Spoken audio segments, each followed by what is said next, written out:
Oh, ndinofara ini nemufaro waJehovha. Oh, ndinotamba mastreets esocial media mandinoswera ndichiona kuti nyaya dziri kufamba sei. Handiti ndinazvo zvandasangana nazvo azukuru zvandoda kuti munge muri munoziva kuitira pazuva ramangwana kuti munge muri makagadzirira. Handiti so chiteerera kana usati wasubscribe pathis channel, I can ask you to subscribe, turn on your notification bell so that whenever we upload a video you will be notified. Handiti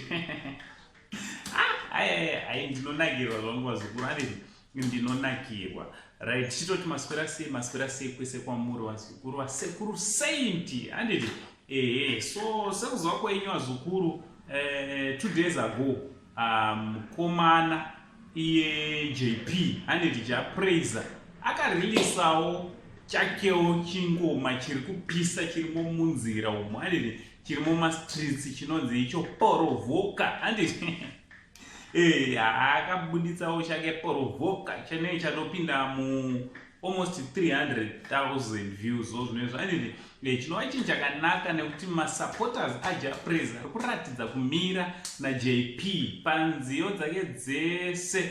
Iriratidza ndoita nhamba yave yechi2 pakutrenda zviri fast. Handiti zvinova zvinhu zvakanaka. Apa ndikurera hangu kuYouTube. Handiti pano paYouTube. So wingi yabati waiwa isusu hatisi kuzodisappointawo mafans edu. Handiti gafa akabhati zvoni tarisiraiwo chingoma chandiri kukupaiwo pakurirai mangwana na 11 AM, that is on the 17th of December. Handiti 2020 na 11 AM Zimbabwean time. Handiti Wingid is going to release, and it is going to release his hit song for this Christmas. Handiti chinziyo chake chingoma chinopisa chepa Christmas.